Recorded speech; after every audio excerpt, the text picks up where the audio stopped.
Hello friends, welcome to யோகம் trends YouTube channel. இன்னைக்கு நாம பழம்பெரும் நடிகர், வில்லன் மற்றும் குணச்சித்திர நடிகர் அசோகனை பற்றி தெரிந்து கொள்ளலாம். நடிகர் அசோகன் ஒரு தமிழ் திரைப்பட நடிகர். இவர் தமிழ் திரைப்பட உலகில் சிறந்த வில்லன் மற்றும் குணச்சித்திர நடிகர் ஆவார். இவர் மே 20, 1931 பிறந்தவர். இவருடைய இயற்பெயர் ஆண்டனி. தனது சிறு வயது முதலே மேடை நாடகத்தில் நடித்தவர். திருச்சியில் உள்ள சென்ட் ஜோசப் காலேஜில் இளங்கலை பட்டம் பெற்றவர். முதலில் ஔவையார் என்ற தமிழ் திரைப்படத்தில் அறிமுகம் ஆனவர் நடிகர் அசோகன்.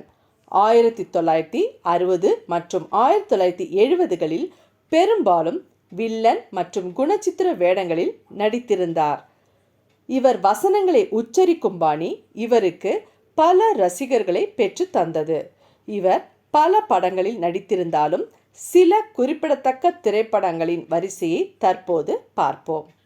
வல்லவனுக்கு வல்லவன், கர்ணன், உலகம் சுற்றும் வாலிபன், கந்தன் கருணை, வீர திருமகன், ஆட்டுக்கார அலமேலு, அடிமை பெண், அன்பேவா, காஞ்சி தலைவன், ராமன் தேடிய சீதை. நடிகர் அசோகன் நவம்பர் 19, 1982 மாரடைப்பால் காலமானார். அப்போது அவருக்கு வயது 52. இது போன்ற பல விஷயங்களை அறிய யோகம் ட்ரெண்ட்ஸ் யூடியூப் சேனலை லைக் பண்ணி சப்ஸ்கிரைப் பண்ணிக்கோங்க. தேங்க்யூ.